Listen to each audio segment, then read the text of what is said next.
Assalamualaikum warahmatullahi wabarakatuh. Perkenalkan, saya Bestari Paramita Dewantari. Pada kesempatan kali ini, saya akan menyelesaikan tugas individu dari mata kuliah Sistem Informasi Manajemen, yaitu tutorial membuat database dengan menggunakan Microsoft Access. Hal yang pertama harus kita lakukan untuk membuat database adalah membuat tabel. Membuat tabel kita bisa pilih dari Home Bar Create, kemudian tabel design. Ini merupakan tampilan awal atau lembar kerja untuk membuat kepala tabel atau nama bidang. Kemudian, pada data type-nya, ini merupakan tipe data seperti apa yang akan kita gunakan nantinya. Apakah sebuah kalimat, angka, ataukah sebuah tanggal.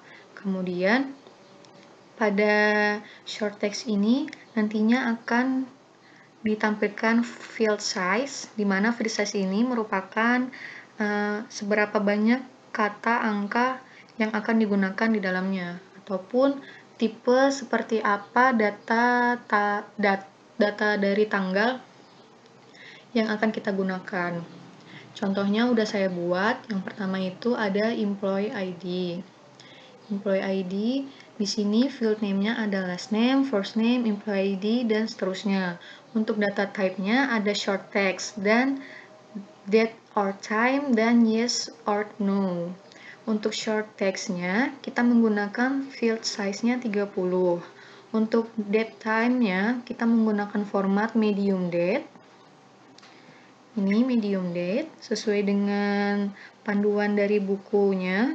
Kemudian untuk input max-nya kita bisa pilih menggunakan medium date sama seperti dengan formatnya. Kemudian input max-nya akan otomatis tertampil seperti ini sesuai dengan buku panduan. Jika udah, kita langsung finish, kita simpan datanya. Kemudian untuk mengisi dari sebelumnya jangan lupa menekan atau memilih primary key sesuai dengan buku petunjuk. Employee ID-nya merupakan primary key dari tabel ini.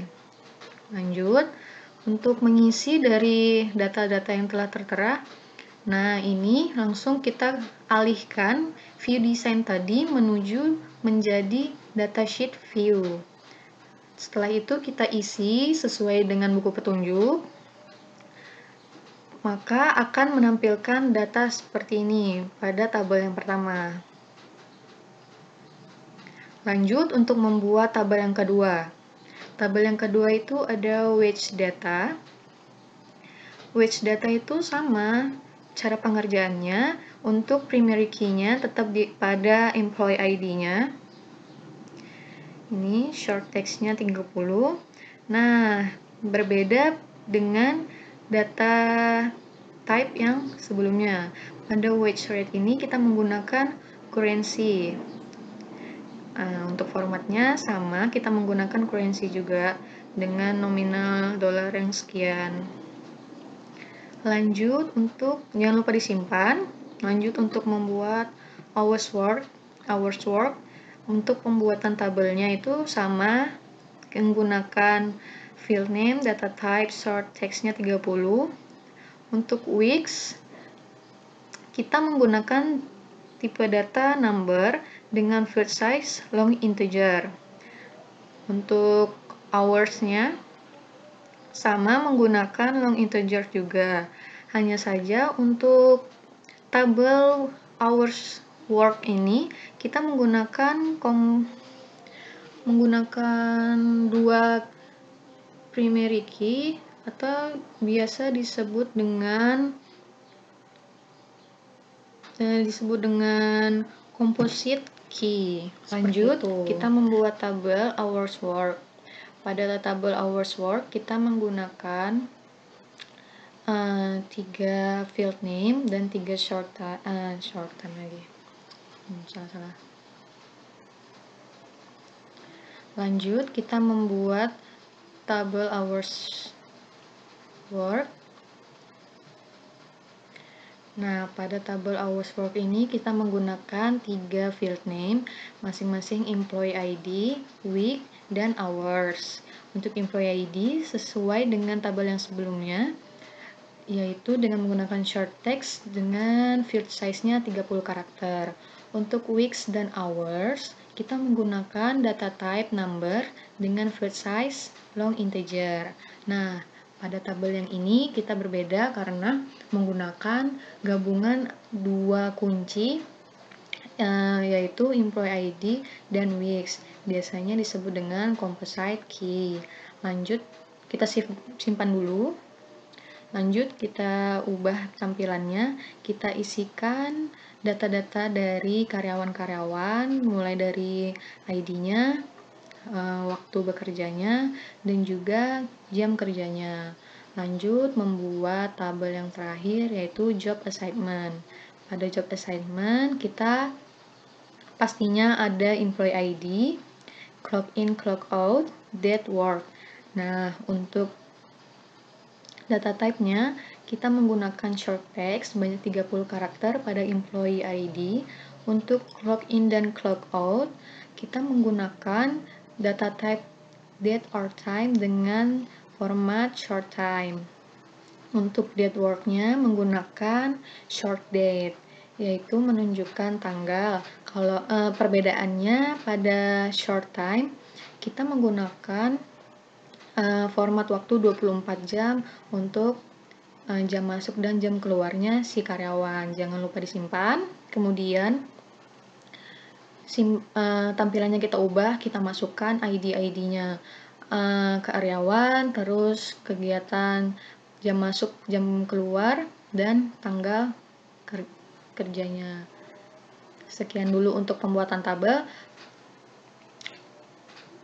Dan yang pastinya jangan lupa selanjutnya kita masuk pada tugas yang pertama, yaitu membuat query.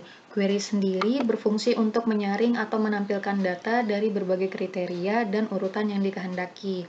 Untuk membuat query, kita langsung ke home bar create, kemudian menggunakan tool query design, terus menggunakan tabel employee ID. Mengapa? Karena pada tugas yang pertama ini kita disuruh untuk menampilkan employee ID, last name, state, dan date hired, di mana data-data tersebut terdapat pada tabel employee ID. Kemudian kita add dan close. Setelah itu pada KBA grid ini kita masukkan field yang pertama itu employee ID. Kemudian yang kedua last name, yang ketiga adalah state, kemudian yang terakhir ada date hired. Untuk employee ID, pada bagian shortnya kita menggunakan ascending, dan pada state-nya, pada kriterianya kita memasukkan data DA. DA ini menandakan siapa yang tinggal di daerah Delaware. Kemudian untuk date hire-nya kita masukkan tanggal dipekerjakannya setelah tanggal 31 bulan 12 tahun 1999. Penulisannya seperti ini terbalik karena sesuai dengan formatnya. Langsung saja kita running. Nah, ini adalah tampilan atau hasil penyaringan dari data dari tabel employee ID. Untuk itu jangan lupa disimpan. Kita kasih nama tugas 1. Lanjut pada tugas yang kedua, membuat query. Langkahnya sama saja. Kita menggunakan tabel employee ID. Kemudian untuk field pada bagian pertama kita menggunakan last name. Yang kedua adalah first name. Yang ketiga date hired. Yang keempat adalah state. Untuk short pada last name kita menggunakan ascending. First name juga sama ascending. Kemudian pada date hired ini kita menggunakan kriteria itu lebih dari bulan 12 tanggal 31 tahun 1999.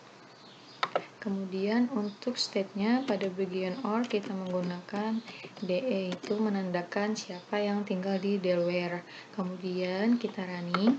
Nah, ini adalah keluaran atau saringan dari data-data yang kita panggil tadi. Jangan lupa disimpan dengan nama tugas 2. Pada tugas yang ketiga, kita akan membuat query dengan menghubungkan antara tabel employee ID dengan hours work, di mana nantinya akan menjumlahkan jam kerja antara pekerja warga negara Amerika Serikat dengan yang bukan warga negara Amerika Serikat. Sebelumnya kita harus hubungkan dulu antar dua primary key ini, kemudian pada field pertama kita masukkan hours dan yang kedua adalah US citizen. Untuk bagian short kita menggunakan totals karena kita mau menjumlahkan tadi jam kerjanya si warga negara Amerika dan yang bukan warga negara. Untuk total kita ubah menjadi sum atau sum atau apa ini penyebutannya. Kemudian pada bagian citizen kriterianya kita ubah menjadi yes or no. Langsung saja kita running. Nah, ini dia hasil akhir atau penyaringan dari penjumlahan antara warga negara dan bukan warga negara Amerika Serikat. Kita simpan dengan nama tugas 3. Selanjutnya adalah tugas keempat. Kita membuat query dengan menghubungkan antara employee ID, hours, work, dan job. Bukan job. Salah.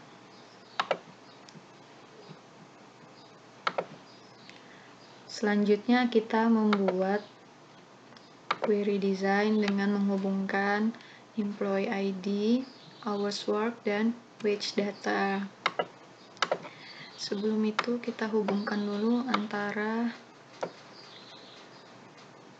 employee ID-nya atau primary key-nya. Untuk field yang pertama kita menggunakan last name. Yang kedua employee ID dari tabel employee ID sendiri. Selanjutnya ada week.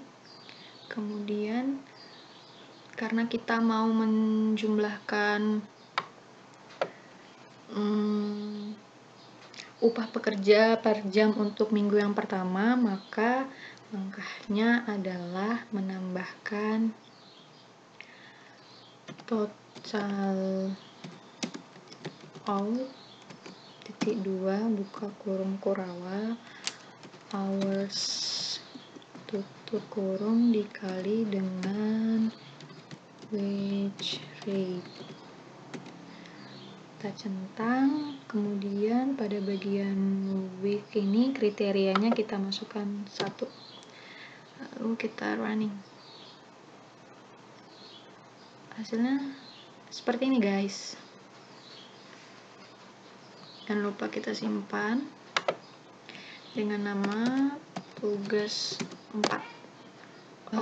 Selanjutnya adalah tugas yang kelima, membuat query dengan menjumlahkan lembur untuk kegiatan karyawan per jam pada minggu kedua. Kita menggunakan tabel employee ID, hours, dan wage data. Kemudian kita hubungkan antara employee ID. Lalu pada field yang pertama kita masukkan last name. Yang kedua adalah employee ID. Yang ketiga itu week. Yang keempat hours. Dan yang terakhir karena kita mau menjumlahkan lembur untuk karyawan, maka untuk itu kita masukkan data pada fieldnya yaitu OT play buka kurung biasa buka kurung kurawal hours tutup kurung dikurang 40 ini karena bekerja lebih dari 40 jam.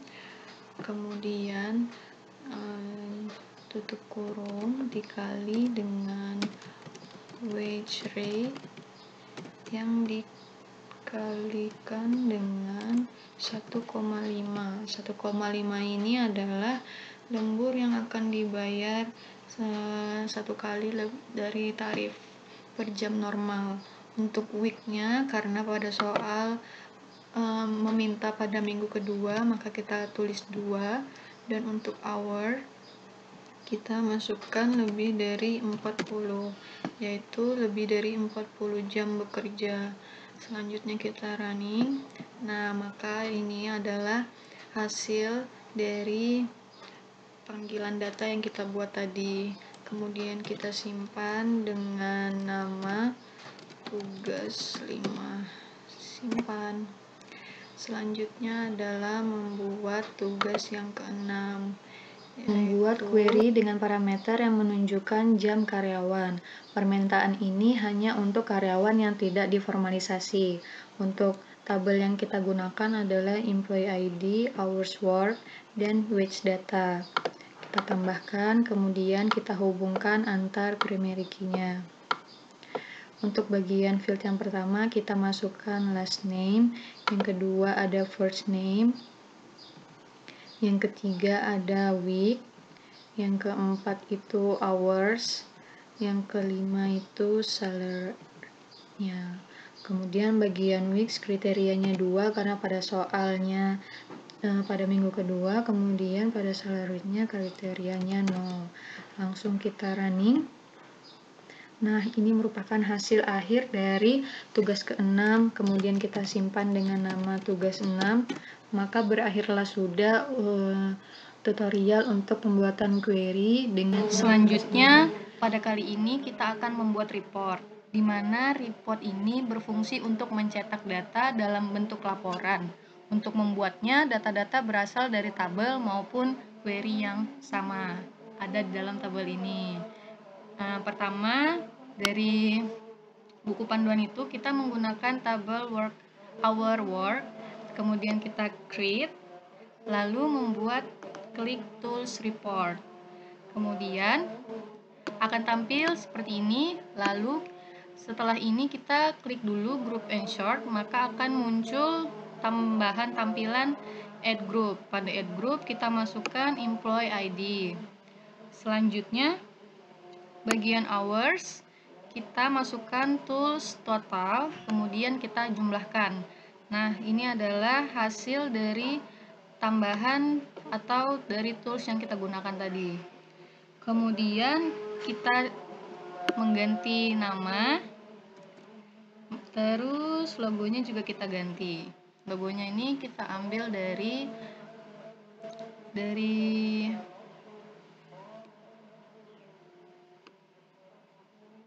buku panduan, bukan buku panduan, dari bapaknya. Kemudian property sheet kita ganti menjadi street. Oke.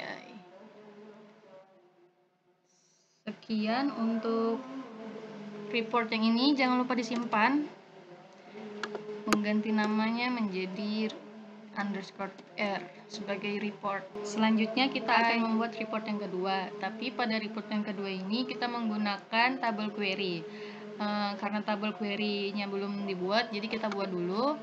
Dari home bar create kita masukkan query design, masukkan employee ID dan hours work. Kita tambahkan, kemudian diperbesar dan menghubungkan antara primary key. Untuk field yang pertama adalah last name, kedua itu ada first name, yang ketiga week, yang keempat ada hours. Kita running, hasilnya ini kita simpan dulu dengan nama hours work by name. Selanjutnya dari query yang sudah kita buat, klik create, kemudian kita report.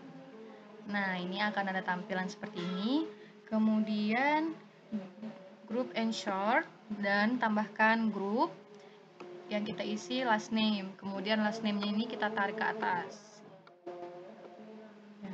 agar mempersatukan tabel yang ada. Kemudian ganti namanya menjadi ini dan ganti logo seperti yang tadi. Logonya ini, untuk tampilan fotonya atau logonya kita ganti jadi stretch, dan jangan lupa disimpan. Selanjutnya kita buat form dengan mengklik employee di tabel, kemudian create, pilih form, tool forms, kemudian ubah tampilannya terdahulu di bagian bawah kanan desktop, design view. Kemudian kita memasukkan our works ke dalam tabel, kemudian kita langsung finish aja ini. Setelahnya kita hapus tabel yang ini, kita delete, dan juga tabel employee ID-nya yang ini, juga yang di sebelahnya. Kemudian kita ubah tampilannya menjadi seperti awal, lalu mengganti logo. Mengganti logo sama aja seperti yang kemarin, yang tadi. Dengan property sheet-nya kita ganti menjadi size mode street, dan namanya kita ubah menjadi employee hours work. Simpan deh. Setelah itu kita simpan, ganti namanya di sini jadi employee hours work underscore f. Oke.